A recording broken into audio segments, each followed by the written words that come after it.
আমার ওয়াইফ ইটাই না দিছে মঞ্জুর হাতে, মঞ্জু ইট দিয়ে আমার মাথা বাঁচায় বাড়ি দিছে, আমার মাথা বাচ্চা গেছে। আমি শিক্ষার বাক্কার করি মাথা ধরিয়া, এই মেয়ে ওই লেত্রার মঞ্জুর সাথে পরকিয়া করে। লেত্রা আসে যা রাত্রে দিনে, আমার মা মুরব্বী বুড়া মানুষ, আমার মারে আজনা করে রাত্রে ঘুমাইতো, দুয়ার মাঝের দুয়ার দিয়া উনি পর পুরুষ লইয়া বড় করে ঘুমাইতো। আমার ওয়াইফ ইয়াসিন মেম্বারের মেয়ে শারমিনকে বিয়ে করছি। 2-3 বছর আমি সংসার করার পরে আমি প্রবাসে চলে যাই। দুবাইতে যাই মোটামুটি আমি 5 বছর ছিলাম। ও আমার সংসারে ছিল, আমার একটা বাচ্চা ছিল জুনায়েদ নামে, ওর বয়স মোটামুটি 8 বছর। প্রবাস থেকে 5 বছর থাইকে আইসা কিছুদিন পরে আমার বাবা মারা গেছে। বাবা মারা যাওয়ার পর দিয়ে চরফ্যাশনে আধুনিক ও বিশ্বস্ত দাঁতের চিকিৎসার নির্ভরযোগ্য ঠিকানা Fatema medical and dental point. এবার আমি রিনিউ হয়ে গেছি, পরে আমি জায়গা সম্পত্তি সবকিছু রাইখা আমি আবার ওমান গেছি। ওমান যায় আমি 4 বছর আছিলাম। আমার আবার একটা কন্যা সন্তান হয়েছে, তার বয়স 6 বছর। তারপরে 4 বছর থাকাকালীন আমি প্রতি বছরে আসতাম একবার। আমি লাস্টের বার যখন আসছি আয়সা চলে গেছি বিদেশ, আবার ফেরত গেছি। যাওয়ার পরে দিয়া উনি 3 মাস পর্যন্ত আমার লোক কথাবার্তা বলছে, 3 মাস পর আর আমার সাথে কথা বলে না। আমার ওয়াইফ শারমিন কথা না বলার পরে দিয়ে আমি এই মার কাছে ফোন দিই, বোনের কাছে ফোন দিই, এই বিভিন্ন দিকে যা বিভিন্ন দিকে থাকে, ঘরে রাত্রও থাকে না দিনও থাকে না।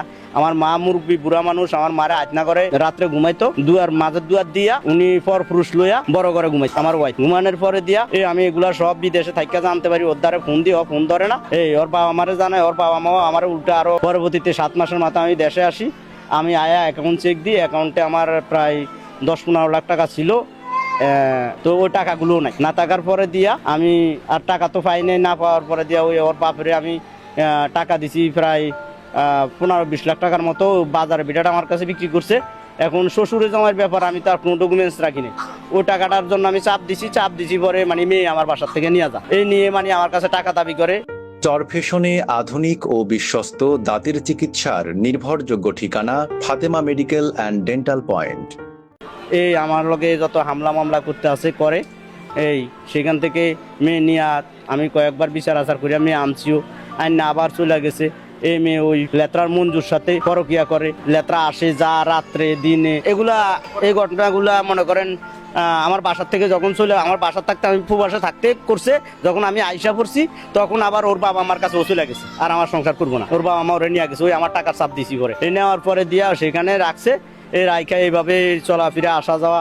পরবর্তীতে আমি বিচার করে নেওয়ার পরে 2 মাস থাকছে, 2 মাস পরে আমার চলে গেছে। যাওয়ার পরে আমি বাড়ির থেকে চলে গেছি কামাই রুজির পথে ঢাকাতে। ওই উনি আবার মনে করেন এই পরকিয়া করতে যায় মনে করেন আমার পথে আমি আছি। ও আবার আমার নামে মামলা দিছে, যৌতুক মামলা দেওয়ার পর আমি হাজিরা টাজিরা দিয়ে আসি। ফয়সালার তারিখ দিছে, হারুন উকিলে বলছে যে আমি এলাকার উকিল, আমি এটা ভাঙ্গা দেবো।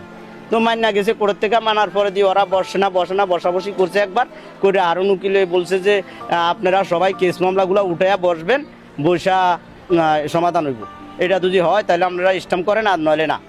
তারপরে এই কথার পরে স্ট্যাম্প করছে, স্ট্যাম্প করে আমার একে 3 বার চরপেশন আনছে, আইন না আর ফয়সালাত বসেনি। তো আইনে বুঝ পরবর্তীতে আবার আমার নামে দিছে আদালতটা দেওয়ার পরে দিয়ে আদালত আমি মুখ করছি। পরবর্তীতে আবার মনে করেন 10 মাসের 29 তারিখ 2025 সালে চরপেশন যুব দলের নয়ন ভাইয়ের যুব দলের জন্মদিনে আমি আসার পরে আমি সেখান থেকে যাওয়ার সময় আমার বাইকে 3 জন ছিল। একজন বাইকার ছিল নিজাম, আমি ছিলাম মাঝখানে, পিছনে ছিল আমির।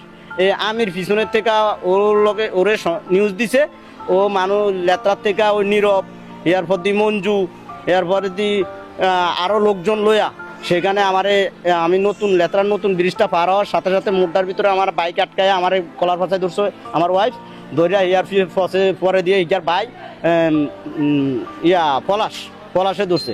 ধরার পরে দিয়ে নীরব, এই মঞ্জু আমার ফিডাফিডি করার পরে দিয়ে সেখানে মা আলম আইসা সেখানে থামানোর পরে দিয়া এই আমার এক ঘরে নিয়ে আটকাইছে। সেখানে আমি আমার আয়ুর কাছে ফোন দিছি। হারুন উকিল তাৎক্ষণিক বললো যে সেখানে কে আছে। তা আমি বললাম যে সেখানে আছে আপনার মা আলম ভাইয়া আছে। তখন তার কাছে দিছি, তারে বলছে যে এরে থানায় দিয়া দেন। তখন তার ফোনটা কাটতে সে থানায় ফোন দিছে, থানায় ফোন দিয়ে আমার থানায় দিয়া দিছে। রাত্র 12:30টার সময় আমার আটকে রাখা সেখানে বিচারের তারিখ দিয়া আমার সারে। পরবর্তীতে সারার পরে আমি চলে গেছি সিগনেচার রাখা। চলে যাওয়ার পরে দিয়া আবার ওই মামলাটা আমি মামলা দিছি। দেওয়ার পরে হারুন উকিলের লগে কি হয়েছে জানি না, আমার মামলাটা খারিজ করে দিছে। পরে ও এই মামলাটি আমার ফিডে আবার আমার নামে মামলা দিছে। আমার বোন ছিল না সেখানে, আমার ভাইয়ের বউ ছিল না, তাকে নামে সব মামলা ফেঁচাইয়া দিছে। দিয়া সেই মামলার তারিখ ছিল আপনার 4 তারিখে আপনার তারিখ ছিল রোববার, 5 তারিখে তারিখ ছিল। আর শনিবারে আমি আমি হাকিমের মোয়ারিরে ফোন দিছি।